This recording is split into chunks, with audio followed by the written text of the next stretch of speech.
Ser podcast. Hola, ¿qué tal? Semana de melodramas y carreras que se han quedado descolgadas de la temporada de premios. Llega a Cines Ferrari, la película de Michael Mann con Adam Driver, pero sobre todo con un recital de Penélope Cruz.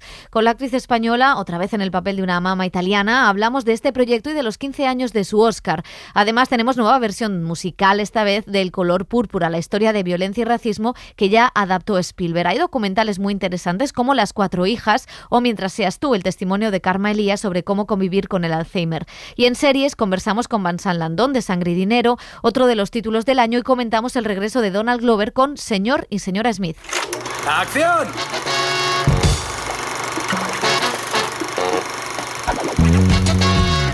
El cine en la Ser con Pepa Blanes.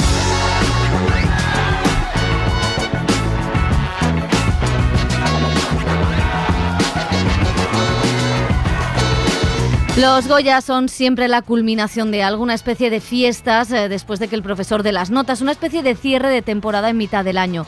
Los Goya son una fiesta, un escaparate para que todos aquellos despistados recuperen algunas de las películas españolas del año. Muchas veces también son una gala vacía, banal y aburrida. Este año el sector tiene muchos frentes por los que apostar. Los Goya no deberían ser una fiesta más, debería ser un momento de encuentro, de toma de conciencia de todas las cosas que están mal. Hablamos de la desigualdad económica y de género. La precariedad no se puede permitir en una industria que mueve tanto dinero, pero tampoco que las mujeres estén peor consideradas, con peores papeles, peores presupuestos o peores sueldos. Los espacios de la cultura deben luchar contra eso. El cine tiene muchos retos pendientes, como decimos. Una nueva ley que no hunda a las productoras independientes y que mejore la financiación. Tiene que hacer que sus rodajes sean espacios seguros y libres de violencia y que el espectador español olvide todas esas fake news que la derecha ha lanzado durante años sobre el cine español.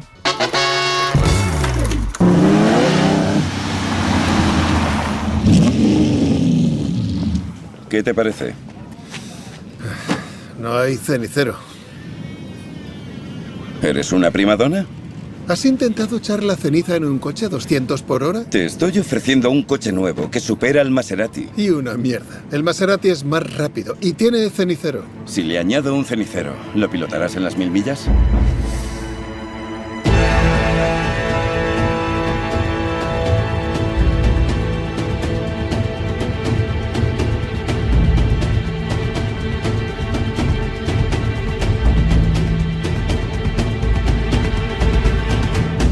Elio Castro, José Manuel Romero, pues vamos con el repaso a los estrenos de la semana, si os parece.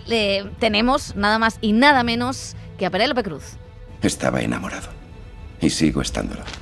Te deja en mal lugar, sabiendo que nuestro hijo estaba enfermo, que se moría. ¿Cómo dices eso? A mí me daba mucho miedo él. Yo le conocía ya, porque nos habíamos visto en un par de sitios a lo largo de los años, y a él y a su mujer, y me parecía encantador, pero me daba miedo. Y además había oído cómo era él luego en el rodaje, y ahora ya le digo, pues te quiero mucho, pero me sigues dando miedo, porque es duro, o sea, puede ser duro. Lo que pasa es que él da tanto que luego quieres estar a la altura y darle, o sea, que se vaya a su casa feliz, pero cuando algo no sale, pues hubo un día que en una de las escenas más complicadas que tenemos Adam y yo, hicimos un lado entero como 20 tomas, el otro lado como 15 tomas, y cuando pensábamos que ya lo tenía, dijo, después de comer voy a dar vuelta al otro lado otra vez, y volvimos a hacer otras 15, y nos subíamos por las paredes ya, pero si no lo tiene, no lo tiene. Y yo prefiero también un director que sabes que te va a decir la verdad. Me dan mucho más miedo los que a todo les parece bien, todo está bien.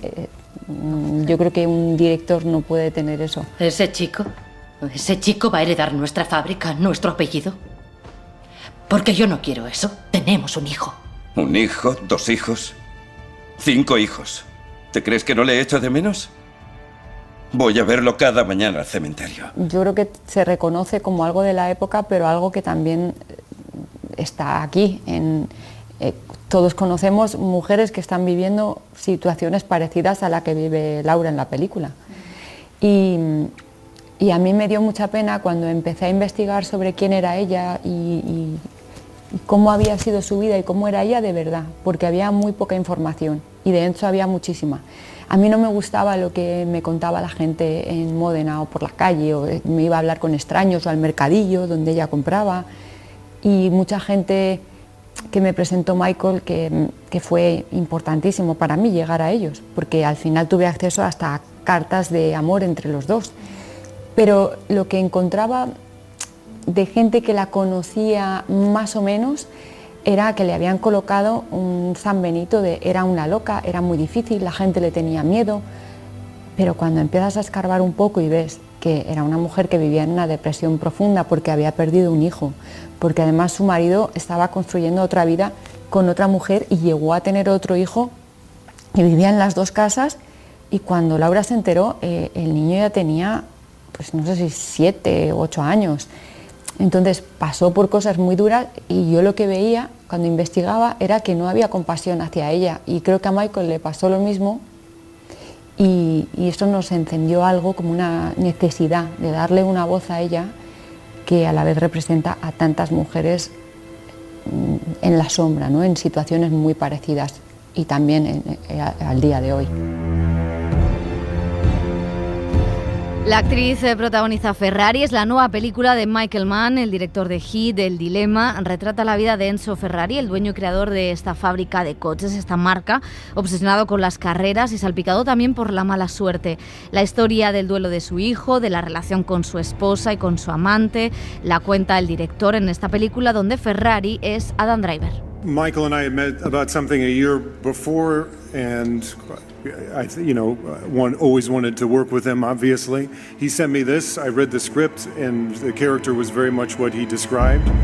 Also just the different relationships he was with different people and how everyone would have an opinion about their version Ferrari, but this one... Y contaba el actor que que por supuesto quería trabajar con Michael Mann, como cualquiera, yo también, Michael, si estás ahí, llámame.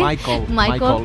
Que le escribió, le mandó el guión, lo leyó, y bueno, pues se trataba de contar la relación que tenía este personaje con su esposa, pero también con muchas otras personas y en un momento concreto, ¿no?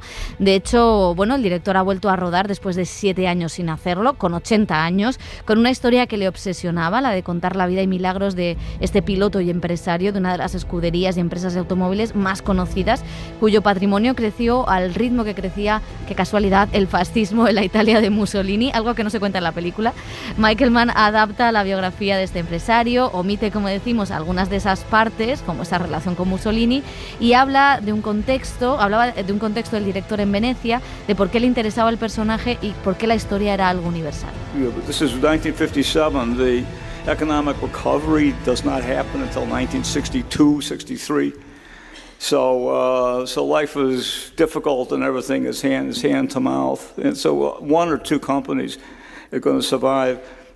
Decía Michael Mann que bueno, pues era un contexto muy complejo, porque era un contexto donde la economía cayó después de la Segunda Guerra Mundial y donde costó muchos años recuperarla, y estaban todas estas empresas, ¿no? Y bueno, pues todo ese halo de mala suerte que rodea a la figura de Ferrari. La actriz, volvemos a Penélope Cruz, no ha logrado entrar en las nominaciones a los Oscar, pero sí a las del Sindicato de Actores de Hollywood, justo cuando se cumplen 15 años de que ganara el Oscar por Vicky Cristina Barcelona. Parece increíble que hayan pasado 15 años, me parece que fue hace 5 o algo así, y siempre digo, bueno, cuando me preguntan, ¿te gustaría vivirlo otra vez? Y sí, pero para enterarme, porque me enteré de menos de la mitad de lo que pasó esa noche, por estar tan nerviosa.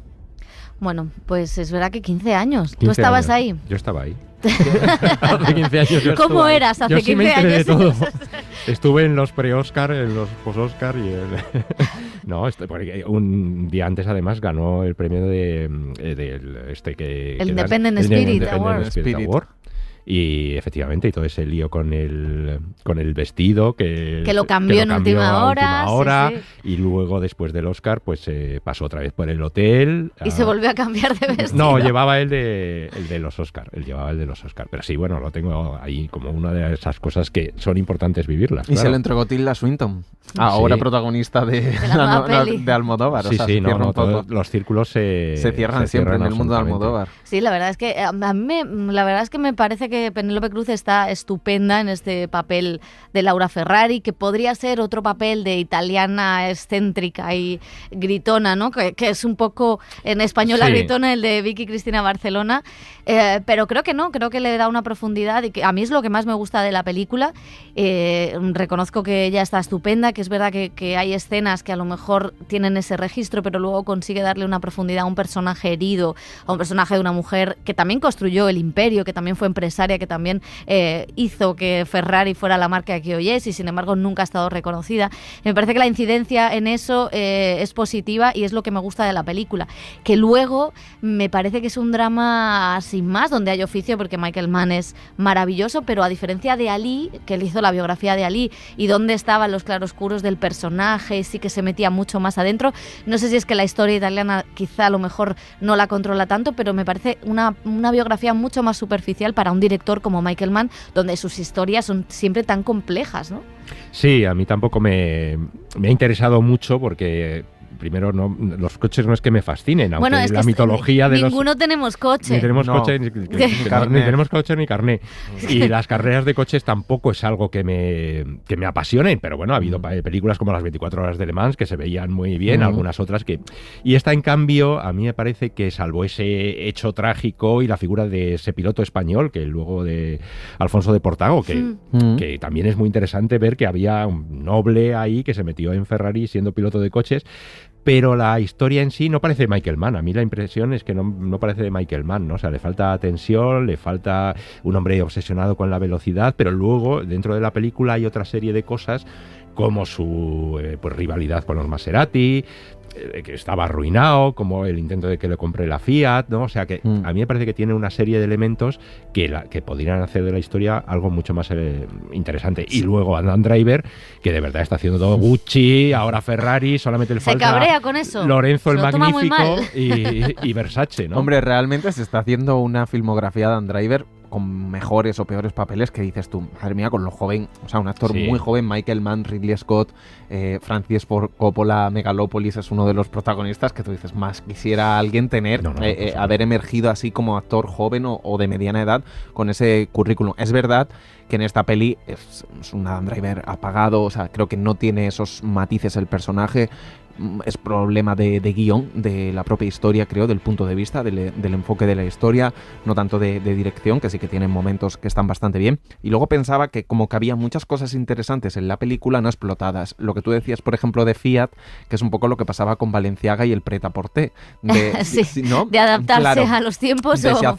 Si nos compra Fiat y hacemos vehículos para que ricachones medianos, no carreras de velocidad de coches, puedan tener un Ferrari y se convierta en un artículo de lujo. Por ejemplo, ese debate me parece muy interesante y sobre todo el meollo de la cuestión es el drama empresarial y conyugal, esa historia de tener al 50% la empresa porque se la pusieron a la mujer por determinadas circunstancias políticas y socioeconómicas y que eso genere esa tensión en el matrimonio, en un matrimonio herido, roto de dolor, con una tercera, que es Shailene Woodley, que la verdad está relativamente mal. Pues todo eso, la película, cuando no va por esos derroteros, yo creo que cuando están Adam Driver y Penélope, la película crece muchísimo porque es el centro y es el corazón de esa historia, ¿no? Esa historia al final de dolor, de ambición, de tira y afloja, de ese amor, porque no están juntos, pero hay algo entre ellos, hay tensión, hay sexo, o sea, creo que ahí es donde emerge la buena historia y no en el clímax, en una carrera y en un accidente bastante truculento y cómo está rodado y cómo lo muestra después, que es el clímax un poco de la película, ¿no? Sí. Y sin embargo me interesa más casi como ese drama thriller entre ellos dos, esa coreografía psicológica que tienen dos personajes muy interesantes, pero no explotados en esta película. No, y luego la parte de la mala suerte.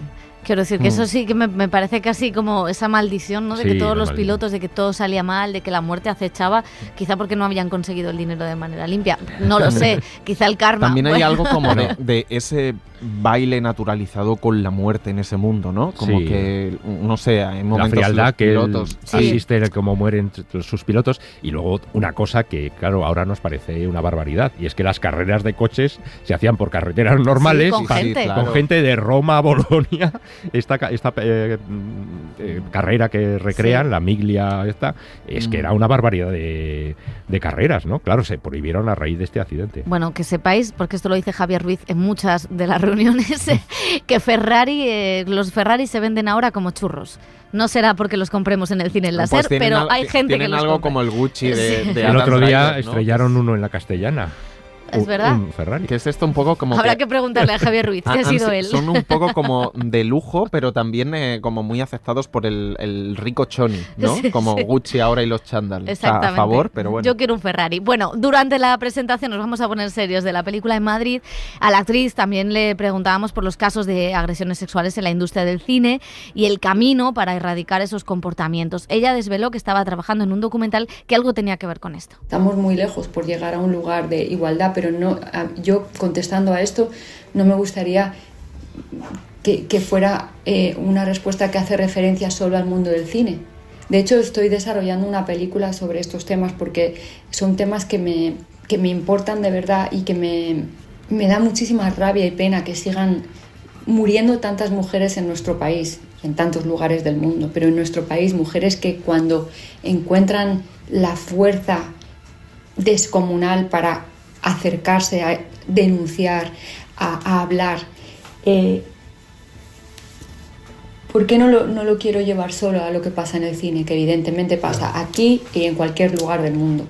Es porque, ¿qué pasa con esas enfermeras, maestras, amas de casa, señoras de la limpieza o gente de la industria del periodismo, de la literatura? Es por todas partes. Entonces, claro, a nosotras nos ponen un micrófono cerca, a muchas de esas mujeres no.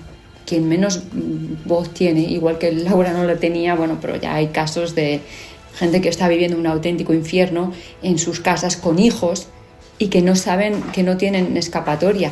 Que el problema más grave para mí es que muchas veces el sistema judicial falla, el sistema legal falla. El cine en la SER con Pepa Blanes. Now there's something about good loving that all you ladies should know. If you wanna light your man on fire. Y el otro estreno de la semana es un remake de una de esas películas que quedaron en el imaginario colectivo. En 1985, Steven Spielberg estrenaba El color púrpura, una adaptación de la novela de Alice Walker. La historia de una adolescente afroamericana embarazada de su propio padre, un maltratador. 11 nominaciones al Oscar logró este melodrama que protagonizaron en su momento Donald Glover y Whoopi Goldberg. ¿Qué limpios llevas a tus hijos? ¿Quieres trabajar para mí? ¿Ser mi criada? Demonios, no. Y décadas después tenemos otra adaptación de esta novela que dirige esta vez un director afroamericano, Slam Blitz Bazaule, y que ha elegido el musical para retratar esta dolorosa historia de una joven del sur en Estados Unidos a principios del siglo XX.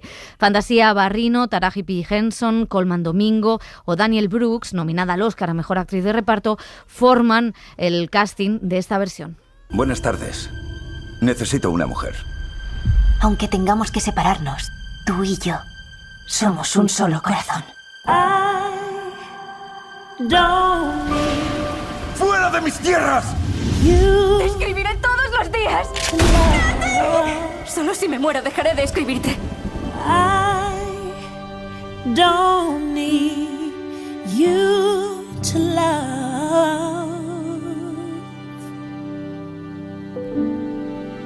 La verdad es que cantan bien.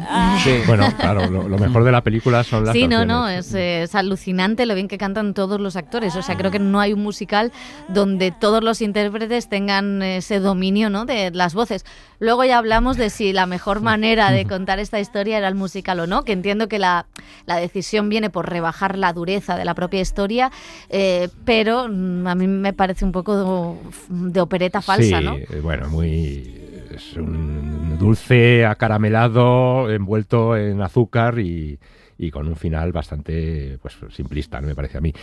Bueno, primero hay que recordar que El color púrpura, como decías, 11 nominaciones y Spielberg se fue de vacío en una de las mayores humillaciones de la historia de los Oscars. Es que el de vacío es un término que nos gusta, a pesar de David Trueba, que nos va a matar. Sí, no, pero es que fue tremendo, ¿no? Porque es que eso, se presenta con 11 nominaciones a los Oscars en una época... Bueno, es verdad que los Oscars So White, que vino después, pero bueno, estaba Whoopi Goldberg nominada y muchas nominaciones, Oprah. En fin, y que salga ahí de vacío, ahí diciendo con un sopapo en la cara, vamos, fue tremendo. Y la verdad es que yo creo que esa película, 10 años después o 20 años después, se hubiera visto de otra manera y hubiera habido por parte de la Academia muchos más reparos en que fuera premiada en algunas categorías. Y bueno, y esta película, lo mejor son las canciones, el gospel, el soul, algunos números musicales, pero me parece que incluso los números musicales se separan, se convierten en videoclips. Son poco espectaculares, ¿no? Sí. Y un poco fuera de la trama de la película, no se integran demasiado dentro de la película. Aún así, pues yo creo que yo iba con bastante reparo a ver y por lo menos la resistí bastante bien. Yo creo que gracias a la música. A mí me costó. Y conociendo la historia. Sí, ya conocías la historia. Pero incluso es más suave, me parece a mí, que la versión de Steven Spielberg. Sí, un poco más, lo que quiere ser un poco más luminosa, ¿no? Sí. Creo que coincidimos con eso, o al menos en esta época en la que también, bueno, asumir por parte de la comunidad de Hollywood afroamericana contar sus propias historias. De hecho, Spielberg y Oprah Winfrey están detrás como productores de esta versión. Les ha caído por lo mal que tratan o las condiciones, las condiciones laborales a las actrices que, claro, decían menudas pijas pidiendo más camerinos. Creo que la queja era un poco por si fueran actrices blancas no hubierais puesto estos camerinos, ¿no? Pero bueno. Sí.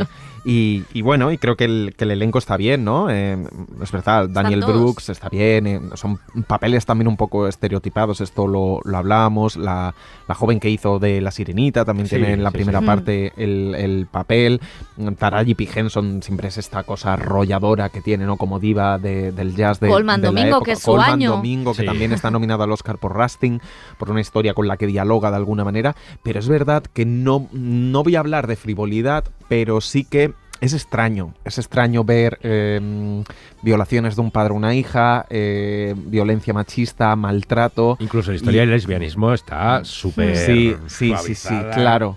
Y a los 30 segundos estar bailando con tu hermana, yo te voy a hacer feliz, quiero una vida mejor. Entonces sí que hay algo como que no está integrado. Coincido que creo que parte de la culpa puede ser también lo que dice Elio, ¿no? Que creo que dice ser un musical, pero no está integrado en la historia a la hora de contar la historia, sino que son como pequeños insertos, partes dentro del drama. Entonces queda un poco extraño ponerte a bailar entre segmentos de drama. Y ahí yo creo que se cae un poco la película, y más con una historia conocida. Totalmente de acuerdo los tres. Pues hablábamos de los Oscar, se estrena en cines uno de los documentales nominados, Las cuatro hijas. Es una de las propuestas más originales que vimos en el Festival de Cannes y que mezcla documental con ficción o recreación, personas reales con intérpretes. La directora tunecina Kauter Benhania se obsesionó hace años con la historia de Olfa, es una mujer de Túnez que perdió a 2 de sus 4 hijas porque se fueron a luchar con el ejército islámico. Para contar esa historia de dolor, de guerra, de memoria, de mujeres heridas, decidió recurrir a 2 actrices para interpretar a esas 2 hijas ausentes.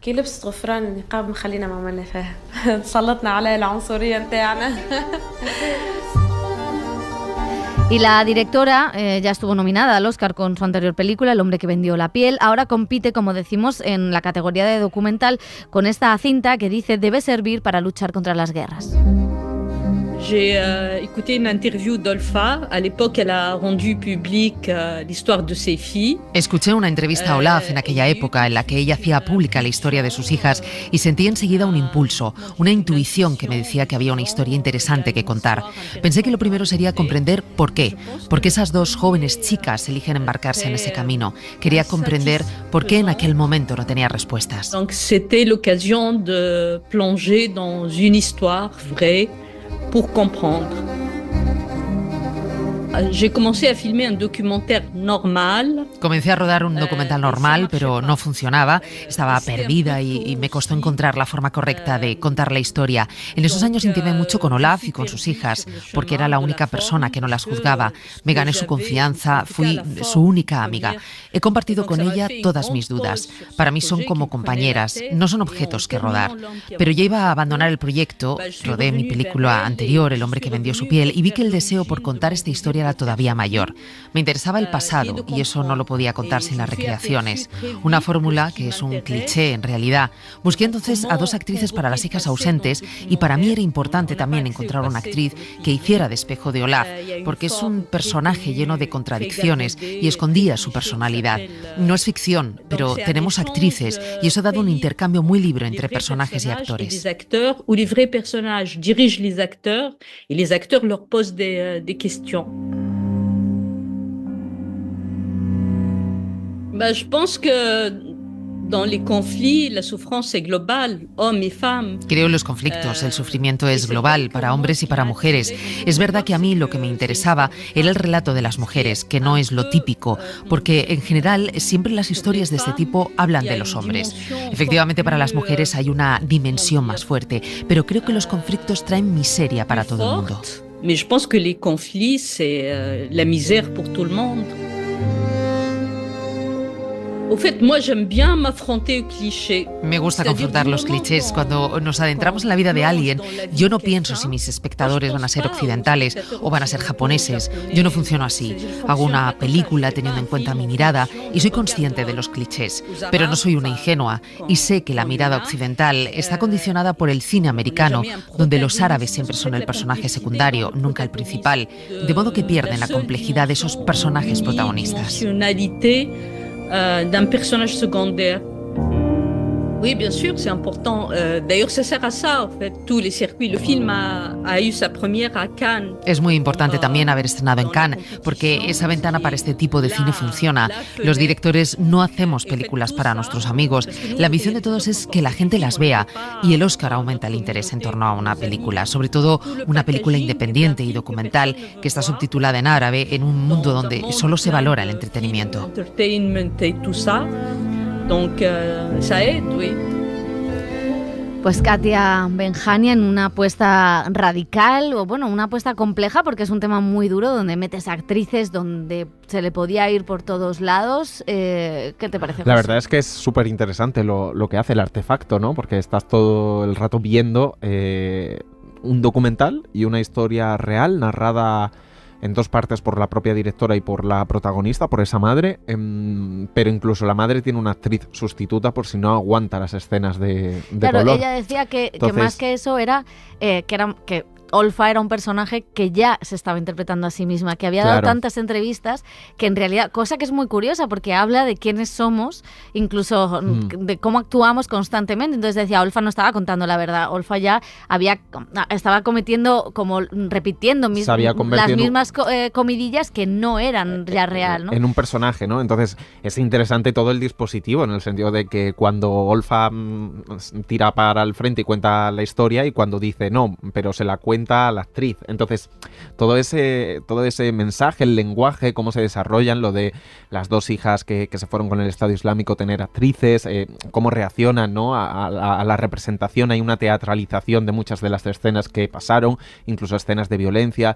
La propia historia de esta familia, que es una comunidad, se han convertido en una comunidad cerrada de mujeres que echaron al padre, que lo odiaban, que no quería tener sexo con él, luego un novio que hubo por ahí de la madre. Siempre el mismo hombre el que siempre aparece. Es el mismo actor. Creo que es súper interesante lo que tiene. Y luego creo que no hubiera funcionado tanto la propia historia, que tiene mucho potencial, si hubiera sido una historia más, aparte de lo cinematográfico, ¿no? Del dispositivo de radicalización de chicas o chicos del Estado Islámico. Creo que el contexto político y sociocultural de ese momento en Túnez es muy interesante, porque justo es la primavera árabe, la revolución.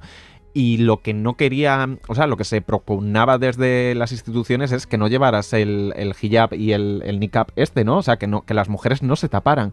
Y como una juventud un tanto perdida cae en creer que lo rebelde es volver a hacer eso, ¿no? Como que esa idea me gustaba mucho porque no fue una cosa de radicalización o de extremismo en la familia, de religioso ni en el entorno, no había nada que las llevara a eso, a radicalizarse, y sin embargo fue una cosa casi adolescente de me prohíben llevar hijab, pues yo me lo pongo, ¿no? Como esta contrarrevolución a la revolución árabe. Entonces sí que me parece eso muy interesante. Eso es interesante, y que se fije en mujeres, ¿no? Que quizá los relatos sobre el Estado Islámico, sobre los combatientes, lo hemos visto aquí en series como El Príncipe, pero es verdad que es una serie que Sí. trató eso, o en la película de los Dardenne, siempre son chicos adolescentes, con una masculinidad quizá malentendida, que se acercan al imán, que acaban entrando en eso, que no encajan en un mundo occidental donde han crecido, pero porque tienen otra identidad, pero tampoco tienen una identidad fija. Entonces, claro, ese concepto de qué es la identidad y de cómo agarrarte a cosas que bueno, pues a priori desde Occidente podríamos decir que son perniciosas, y sin embargo para ellos son parte de una identidad que se les niega porque tampoco se les permite ser la otra identidad, me parece muy interesante.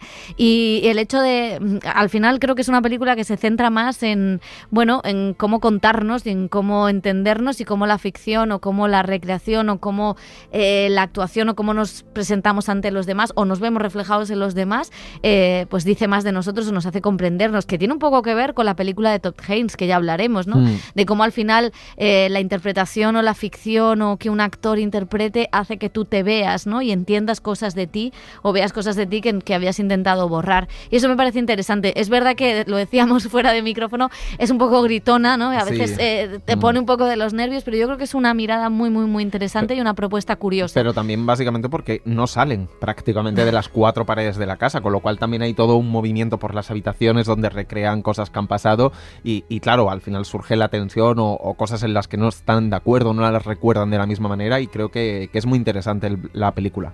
El cine en la SER con Pepa Blanes. Un día me capturan una cosa, otro día otra. Es muy perverso. Otro día otra, otro día otra. Y luego muchas que no me doy cuenta y que digo, ahí va. Esto también, y esto, y esto. O que me dicen, ¿no te has dado cuenta que te acaba de pasar esto? Y tú dices, no. Es un desconcierto. Es el aquí y ahora más presente que nunca. Pero es engañoso, es mentira, no es voluntario. Eso que tanto ambicionamos, el aquí y el ahora. Los actores, aquí y ahora. Con la emoción, todo bien puesto, ¿no? Venga, y ábrete. Pero es mentira. Yo no elijo mi aquí, ni mi ahora, ni nada.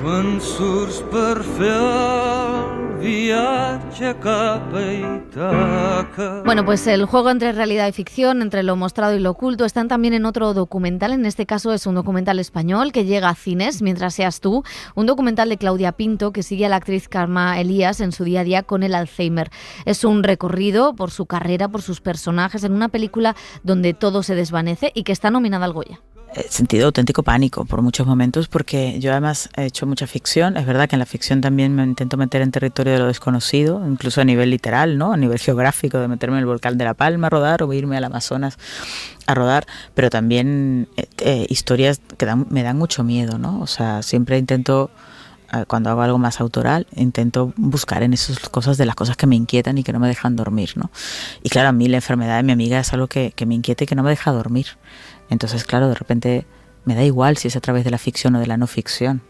Si el hecho es poder estar y hacer, y luego hemos visto tal acogida ante esto, en el momento en que Carmen lo cuenta, a partir de ese momento te das cuenta del eco que tiene. Claro, y haces consciente la necesidad que hay de hablar de la enfermedad, de las enfermedades mentales, de que hay 900.000 personas enfermas de Alzheimer y otras demencias en este país, que muchas están en silencio, que les da pánico contarlo, decirlo, asumirlo, aceptarlo y acompañarlo también, ¿no?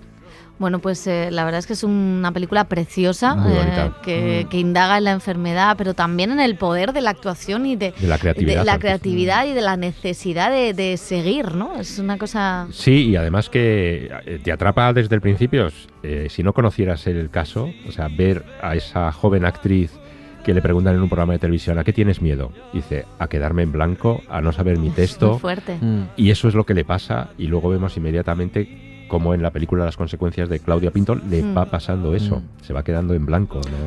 Y luego el desarrollo de la película es que te provoca muchísima emoción, muchísima ternura, pero que tiene esos temas que decías tú que también son importantes. No es un biopic de Carmen Elías, no habla solamente del Alzheimer, sino habla de la vida de una actriz y de incluso cómo prepara los personajes, cómo esos personajes del pasado tienen que ver con su realidad presente, ¿no?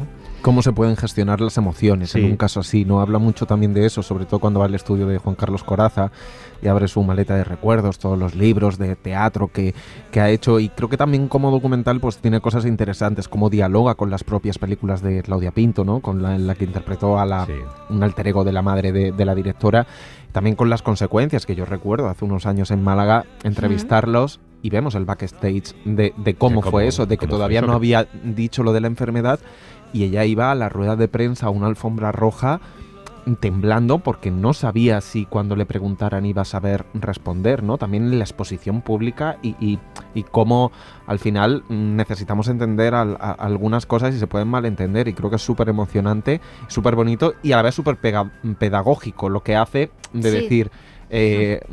se puede gestionar así, pero vamos a normalizarlo, es decir, se me pueden olvidar cosas, me puedo quedar en blanco, necesito un papel y si no leo bien, soy una persona con esta enfermedad, ¿no? También en el tema de un poco la eutanasia que entra y que ya lo ha verbalizado en entrevistas, creo que es una cosa, no voy a decir valiente, es honesta a la hora de exponerse de esa manera y querer que ayude a los demás el documental. Pues ojalá que así sea. Vamos con más estrenos. Desde Argentina llega a Alemania. Es una película que dirige María Zanetti y que cuenta con la actriz Vicky Peña, la historia de un adolescente que tiene varias asignaturas pendientes y a la que le surge la oportunidad de ir a Alemania a estudiar un retrato del desgaste de la familia, de los vínculos y la incomunicación. Abue. Sí. Juli era parecida a mí cuando tenía mi edad. No. Vos siempre fuiste más independiente. Tu hermana siempre necesitó más atención. Es más parecida a mí. ¿Y cómo es estar internada? Puede ser desgarrador, pero a veces es la única salida. Cuando tu cabeza es un incendio, el amor no alcanza. Y a plataformas llega Sun Coast. Es una película que narra un hecho autobiográfico de su directora, Laurea Chin, y que cuenta la vida de un adolescente que vive con su madre y su hermano completamente impedido. Es un retrato sobre la adolescencia, la identidad, la enfermedad y la eutanasia que protagonizan Woody Harrelson, Laura Linney y la joven actriz Nico Parker. Y otro estreno de la semana es El deshielo. Es una historia con un adolescente que regresa a su pueblo natal con un bloque de hielo en su automóvil. Dirigida por la belga Berle Battens, es un thriller iniciático que tuvo también premio en Sundance. Yo conozco un juego del internado, pero necesitamos una chica. Yo soy una chica. A otra chica. Vale, dinos, ¿qué es lo peor que has hecho? Y de terror tenemos La piscina. Es una película de Bryce Maguire con Wyatt Russell y Kerry Condon sobre una estrella del béisbol con una enfermedad degenerativa que se mudan a una casa con jardín, pero la casa está encantada. Necesita una reforma, pero no tardarán en comprarla a este precio. Y por último, un reestreno. Vuelve a los cines Dune, la primera parte de la saga de Denis Villeneuve, para calentar motores ante la llegada de la segunda entrega, que se va a estrenar en apenas unas semanas, con Zendaya, Timothée Chalamet, Austin Butler, Florence Pugh y, por supuesto, Javier Bardem. No tienes que impresionar a nadie. Sabemos que eres valiente. Debes actuar de forma simple, de forma directa.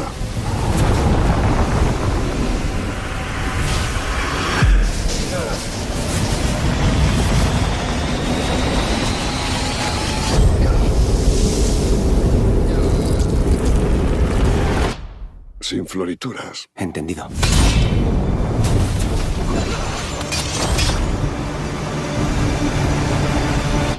Sin florituras.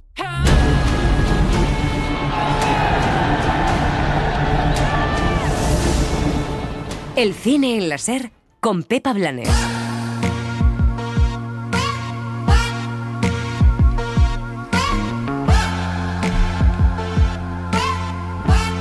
Las series.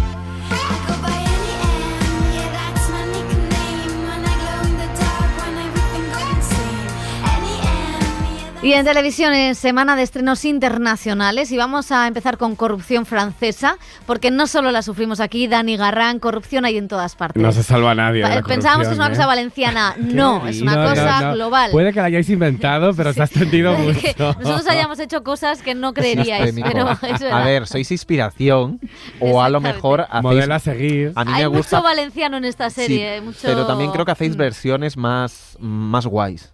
Más con más color, sí, más cañí. Sí, exactamente. A mí me gusta. Bueno, podemos ver en Filmin los primeros 6 capítulos de Sangre y Dinero. Es la serie más cara en la historia de Francia.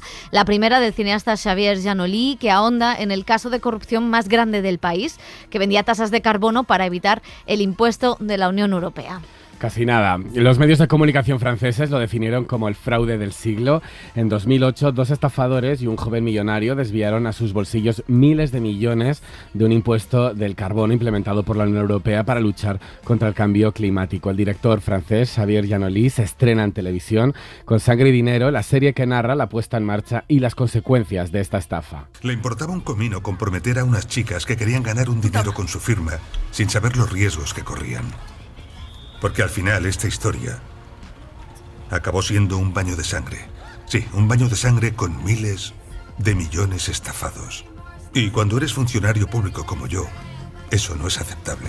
El cineasta, que triunfó hace unos años con Las ilusiones perdidas, se ha basado en el libro publicado por Fabrice Arfi, periodista de gran prestigio en Francia, que investigó los entresijos de la estafa. Uno de los intérpretes más reconocidos del país vecino, Vincent Landon, es la estrella de la serie, donde interpreta a un personaje que no existe en el libro, el investigador Simon Weinetscher. Con él hemos hablado, ha hablado Pepa Blanes en París, sobre el medio ambiente, la necesidad de pagar impuestos y catalogarse como un burgués que no vive como un burgués. Louis prend son bus, comme tous les matins. Il croise cette même fille avec son doux parfum. Ce que j'ai aimé le plus du personnage, c'est son obsesión. Lo que más me gusta del personaje es esa obsesión de intentar, en un mundo donde es difícil discernir entre el bien y el mal, donde todo vale, donde todo es posible, su determinación de acercarse siempre a la democracia, al orden, a la moral, al bien, a la cortesía. Porque trata de discernir entre la gente que se comportaba y los que se comportan mal. Porque combate a aquellos que se creen por encima de la ley. La ley es la misma para todo el mundo. Por supuesto, algunas veces las leyes pueden ser criticables. Claro que hay leyes formidables y otras que son menos justas, pero es la ley. Una vez que se ha votado, hay que aplicarla. Para luchar contra el calentamiento global, los estados imponen anualmente a las empresas más contaminantes un límite de emisiones de CO2 máximo. Pero si una empresa se ve obligada a superar dicho límite, deberá comprar una especie de derecho a contaminar, aunque sea cuestionable, o lo que es lo mismo, créditos de CO2. Conocía al director porque ha hecho una película que me encanta. Es una historia de 12 horas. Es una película larga, más que una serie. Es una película dividida en 12 pedazos. Hay un personaje fascinante que me encanta, que tiene los diálogos muy bien escritos y que vive situaciones formidables. Es una suerte hacer una película así. Es raro encontrar un proyecto tan grande como este. No todos los actores tienen esta gran oportunidad y yo no la podía dejar pasar. Todo ese dinero robado al Estado se traduce en menos recursos para hospitales, justicia, educación, carreteras. Por ello, la lucha contra el fraude fiscal, contra el fraude del IVA, contra el blanqueo de capitales, se ha convertido en una cuestión primordial y esencial para la democracia. Para mí, alguien que no paga impuestos me parece alguien que no es respetable. ¿Qué mensaje envía alguien que no paga impuestos? Creo que nos dice que se la sudan los hospitales, que se la sudan las enfermeras, que se la suda la policía, la educación, la escuela, que se la sudan los bomberos, los carteros. Sin embargo, si esa persona está en un incendio, va a querer que los bomberos vengan a salvarle. Si está malo, querrá ir a un hospital. Hay que pagar impuestos. Por norma general, la gente paga impuestos. Son solo algunos que se creen por encima de todo, pero es la ley. Yo los pago. Me gusta pagar impuestos. $1 billón. Es el volumen anual de dinero negro integrado en la economía mundial, según un estudio del FMI. Lo importante es saber que los delincuentes se han dado cuenta de que es más fácil operar en los mercados financieros que atracar un banco. Si on profite de l'écologie, tout est perdu. Evidentemente, si se toma el medio ambiente, todo está perdido. Si se usa la violencia, todo está perdido. Si se usa el comercio ilegal, todo está perdido. Si se usan las guerras, todo está perdido. Ganamos dinero haciendo la guerra. Es terrorífico. Es la gran enfermedad de este mundo. Hay algo nuevo en esta serie, que es esa tasa al carbón, que es terrible. Estoy de acuerdo en que si acabamos con la ecología, es que vamos a acabar con todo, con la Tierra, con el mundo, con el planeta. Es terrible. La planeta. Es terrible. En las partidas de póker hay algunos que son jugadores y luego hay apostadores. Un apostador es quien quiere ganar. Un jugador no. El jugador quiere perder. El sueño de un jugador es perder mucho dinero y después remontar un poco y perder menos dinero. Yo soy una mezcla de los dos. Soy un burgués que vive como un no burgués. Y soy un no burgués que vive como un burgués. No tengo una vida especial para ser actor. Trabajo solo, no tengo jefe de prensa, no tengo guardaespaldas, no tengo redes sociales. Cero. No hago publicidad para marcas de perfume. Voy por ahí con mi scooter. Vivo como todo el mundo, hago lo mismo, voy a la compra, soy bastante cercano, me gusta la gente, me gusta mirar a la gente, cómo compra, cómo habla. Si entro a una tienda me fijo en qué hace cada persona. Me gusta la gente, me fascina y me fascinan los oficios. Cuando ruedo una película, lo que más me interesa al principio es el oficio.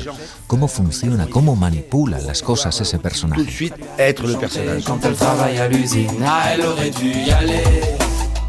Bueno, pues yo soy muy fan de esta serie, soy muy fan de Vincent Landon. Como él, yo también pago mis impuestos. ¿Eres burguesa, Remedio? No soy burguesa. Pero algunas veces no sí. No todavía, no soy burguesa, soy working class. Pero cuando vas, cuando vas al App Store... El App Store es parte del trabajo. Burguesía por ahí dura. Bueno, luego siente la culpa. Exactamente, siento la culpa de comprar Apple, el iPhone, exactamente. En Zara no compro, fíjate. Bueno, vamos a seguir. Algo es algo. Vamos a seguir. ¿Qué os ha parecido este thriller? Muy bien, me ha gustado mucho. Creo que es un thriller muy absorbente, que está muy bien montado en todas las capas de personajes que se presentan. Y también muy fan del personaje de Vincent Landon, me parece. O sea, ¿cómo no vas a tener empatía, ¿no?, con este señor que al final va descubriendo que todo es un gran engaño? Pero no solo desde los estafadores que están a pie de calle, sino todas las élites más altas, todos los despachos, todas las instituciones, ve que está absorbido por un sistema completamente podrido y que no puede salir de él, y ver cómo está desde el principio de la serie, ¿no?, sentado en ese interrogatorio, es como que está completamente desencantado con el sistema, y a mí ver esa parte realmente me gusta mucho. Y también ver cómo está tejido todo el thriller a partir de todas las clases sociales, ¿no?, que se pueden ver en Francia, en los bajos fondos, ver también cómo hay varios tipos de delincuentes, los que van vestidos con esos oros, con esos chándals carísimos.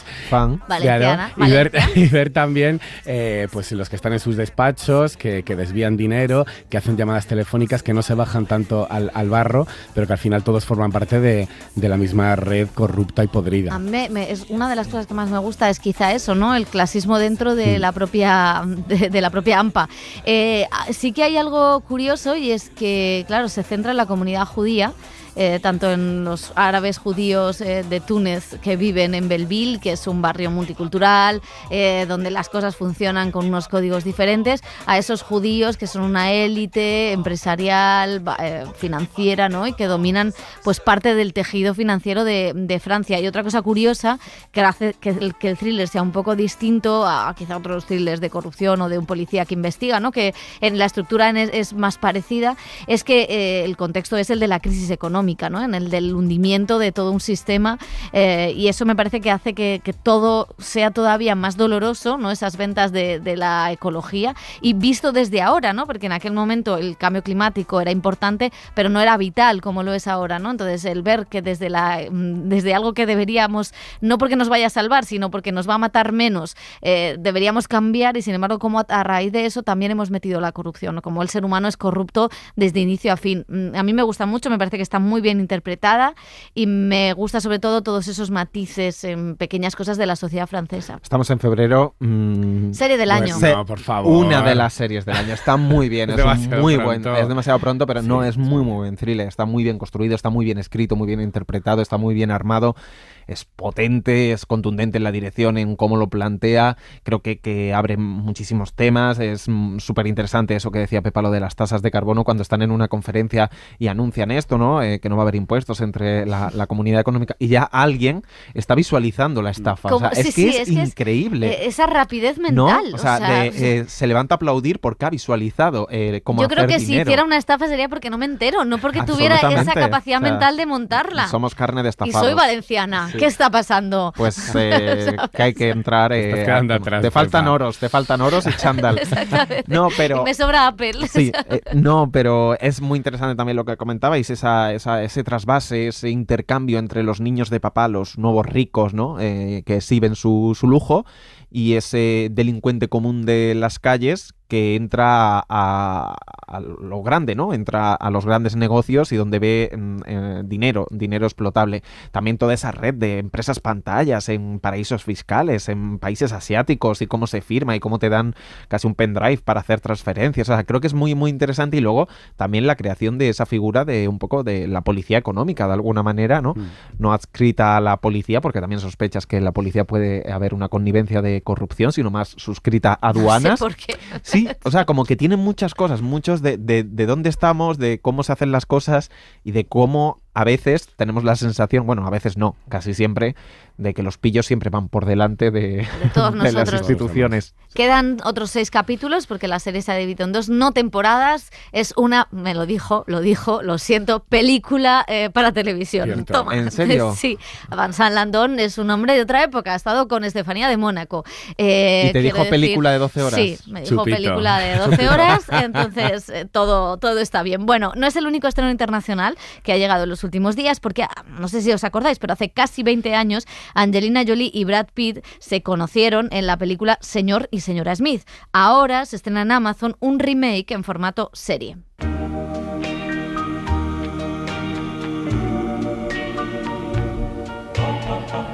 Es muy fuerte que Brangelina haya pasado ya hace 20 años, ¿eh? Ya, sí, o sea, hayan acabado como han acabado. Somos. Es que hemos hablado antes de 15 años del Oscar a Penélope. Wow. 20 desde que se conoció Brangelina. O sea, nuestro mundo se desmorona. Exactamente. Es que ya... Y Brad Pitt sigue igual. Ya, eso es fuerte, ¿eh? Eso es fuerte. Bueno, vamos a seguir. Después de años de rumores y de cambios en la producción, ya está aquí el reboot, el remake de Señor y Señora Smith en formato serie. En principio, la idea era unir a Donald Glover y Phoebe Waller-Bridge como guionistas, ambos triunfando en aquel momento en la ficción con Atlanta y Fleabag, respectivamente. Después de meses de conversaciones, concluyeron que no podían trabajar juntos, y Glover continuó el proyecto con Francesca Sloan, una guionista con la que ya había trabajado precisamente en Atlanta. En este remake desmontan la película, que era bastante obvia y muy taquillera, para lanzarse a un juego de tonos, apariencias y secretos en torno a 2 agentes secretos interpretados por el mismo Glover y Maya Erskine. ¿Has matado a alguien? No, a nadie. ¿No? No. ¿Y tú? Parece que sí. Un poco, sí. No es cierto. Sí, tienes ojos de asesina. ¿Eso qué significa? De depredador, que tienen los ojos algo más juntos. ¿Qué? Las presas separados, depredadores juntos. A lo largo de los 8 episodios conocemos la historia... A ver cómo tienes los ojos, José. No eres asesino. Claro, vamos, yo. Eres más presa. Y tanto, te digo yo a ti que sí. Decía que son 8 episodios y a lo largo de esos capítulos conocemos la historia de estos 2 protagonistas solitarios que han renunciado a sus identidades para convertirse en compañeros tanto de espionaje como de matrimonio. Matrimonio fingido que luego va creciendo la tensión. Cada capítulo cuenta con una misión diferente, con estrellas invitadas como Sarah Paulson, John Turturro, también en la nueva de Almodóvar. El prota de Almodóvar. Y Wagner Moura. En el primero también está nuestro querido Alexander Skarsgård, que dura muy poco, también hay que decirlo. Bueno, veremos si se convierte en el éxito que Prime Video lleva tiempo buscando, pero por ahora las críticas han sido muy positivas. Yo estoy muy a favor. Me gusta mucho lo que hace. Además es que son muy cabrones, permitidme la expresión, porque empieza con un guiño súper noventero, machirulismo, o sea, con una escena que luego luego veremos si tiene relación o no con el resto de la trama y veremos por qué está ahí, que es la de Alexander Skarsgård, pero luego todo lo que es la historia de esta pareja o de estos dos individuos que se meten en este embrollo, me parece que le quita toda la chorrada, toda la cosa épica o de acción y centrarlo en lo que es la construcción de una pareja, la confianza en una pareja, en cómo confías en el otro, en las expectativas que te pones cuando ves a los demás y adentrarte en un trabajo donde haces caso a todo lo que te digan, ¿no? Porque también es una serie que habla de nuestra servidumbre a las empresas, ¿no? O sea, me parece que es una serie que parece una chorrada, pero en realidad está hablando de muchas cosas y lo hace con muchísimo humor. Ellos dos tienen un carisma espectacular. Creo que habla también del racismo, creo que van metiendo de una manera muy civilina muchas cuestiones que creo que afectan a una generación de creadores y me ha parecido muy, muy, muy interesante. Y luego no sé si es mi mirada o lo que sea, pero es que me parece súper sexy. Es decir, ellos dos no son pibones, no son Brangelina. No son Brangelina, no son... No. Y ahí está también la gracia. ¿No? Sí, ahí está también la gracia de decir, podríamos haber puesto una buenorra, podríamos haber puesto un buenorro, no, vamos a... O sea, y sin embargo, en la relación entre ellos me parece súper sexy, o sea, me creo totalmente esa tensión que hay entre ellos. Yo no me creo esa casa, ¿de dónde ha salido esa casa? Bueno, claro, pues son asesinos a sueldo, pero, o sea, me creo todo eso. Y la historia me gusta mucho y lo que tiene todos esos temas que comentaba Pepa, pero... en el fondo es que me entretiene. Es divertidísima. Y se van moviendo, tiene tantas conversaciones, tiene muchos gags, se van acercando, ese tonteo, esa tensión, ese toma y daca. Luego la tontería un poco de qué estamos persiguiendo, como con los ojos a ciegas, ¿no? Como que no saben a quién van a llevarle una caja, por quién tienen que hacer algo y cómo va siendo todo un poco entre absurdo, pero... súper contemporáneo, hablando de nuestro tiempo. La verdad que a mí me ha gustado y tengo ganas de terminarla. Sí, a mí también me ha gustado mucho. Yo creo que no es la típica serie de acción de las que ya hemos visto mucho en Prime Video. No sé si os acordáis de Citadel, esa serie que quedó muy en el olvido, o de Jack Ryan. Yo creo que estaba buscando un poco ese punto y lo ha conseguido. Me la tengo pendiente todavía, no me he puesto con ella. Pero bueno, sí, me gusta sobre todo por lo que decís, porque es verdad que hay muchas explosiones, que hay mucho misterio, pero también hay una construcción muy realista de los personajes, profundidad con esos personajes. Se me asemeja un poco a las primeras temporadas de Killing Eve, en las que estábamos tan metidos ahí con esas dos asesinas que no sabíamos a dónde iban, con esa gran química entre ellos, y creo que esto sigue por el mismo camino. Y luego el equipo, ya por último, es muy guay, porque dirige 2 de los capítulos Hiro Murai, que es el que ha estado siempre con Donald Glover en Atlanta, una serie creada por él, pero también es productor ejecutivo de The Bear. O sea, como que tiene ahí una nueva generación de productores. Y el rollo de los cameos también es gracioso, sí. Nos quedan todavía, porque Amazon hace spoiler de lo que va a venir siguientes y ver los cameos. Bueno, vamos a cambiar de plataforma, vamos a hablar ahora de HBO Max, que lanza esta semana 2 series potentes. 2 años después de su estreno, y hasta aquí la segunda temporada de Tokyo Vice. En los periódicos hay normas sobre cómo se debe ir vestido, así que llevo traje y corbata. Y, estoy intentando seriamente hacerlo bien para encajar en el sistema, que es una tiranía mental. Algo que no hubiera esperado nunca de un periódico, ¿sabes? Sí, es una temporada que profundiza en ese submundo marginal de la capital de Japón, mostrando cómo se expanden los negocios de la Yakuza en los años 90, controlada por los criminales más poderosos del país. Recordamos, está basada en la historia real del reportero Jake Adelstein. Es la primera gran serie filmada íntegramente en el país asiático, una de las grandes bazas que tiene, y Ansel Elgort vuelve a interpretar a este reportero que se lanzó a investigar sobre la mafia japonesa, una de las más peligrosas del mundo. Ansel Elgort, que después de West Side Story no ha sido cancelado. No ha sido ni cancelado, pero no ha conseguido nada, y cerramos un poco el círculo del programa con Michael Mann, porque fue quien dirigió el primer capítulo de la primera temporada de esta serie, en un tiempo que no ha estado haciendo cine y ha estado haciendo series. Y os vamos a dejar lo último, un apunte, ¿no? Un aperitivo para la semana que viene, que entraremos a fondo, y eso sí que nos va a dar para debates, porque ya están disponibles los 2 primeros capítulos de la nueva entrega de Feud en HBO Max, la serie antológica creada por Ryan Murphy. Se llama Capote contra los cisnes y narra ahora el escándalo literario que desencadenó en un enfrentamiento entre el escritor Truman Capote y el selecto grupo de mujeres de la alta sociedad neoyorquina, tras traicionarlas, sacando a la luz sus secretos, con un elenco encabezado por Tom Hollander, Naomi Watts, Chloe Sevigny, Diane Lane, Calista Flockhart y Demi Moore. Yo jamás podría confiar en un escritor. ¿Y por qué no? Bueno, coincido, pero ¿por qué no? Los novelistas tenéis la última palabra, ¿no es así? Y yo jamás dejaría que un novelista tuviera la última palabra. Luisa, qué fascinante. Pero dime, querida, ¿quién debería tener la última palabra? Es totalmente obvio. Cualquiera que haya vivido la Segunda Guerra Mundial podría decírtelo. Aquel que tenga más poder. América, por ejemplo, tuvo la última palabra. 2 bombas y todo se acabó. Y así acabamos haciendo mención a la película que con probabilidad ganará el Oscar, Oppenheimer. Bueno, veremos tranquilamente esta serie y veremos si la figura de Capote, que también interpretó en el cine Philip Seymour Hoffman, merece la pena en esta serie o no. Lo vamos a dejar aquí, chicos. Adiós. El cine en la SER con Pepa Blanes.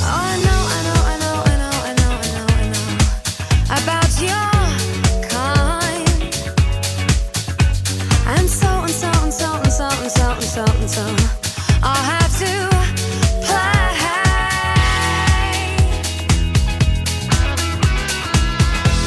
If you think you're getting away, I will prove you wrong. I'll take you all the way. Boy, just come along. Hear me when I say, hey. It's murder on the dance floor, but you better not kill the groove.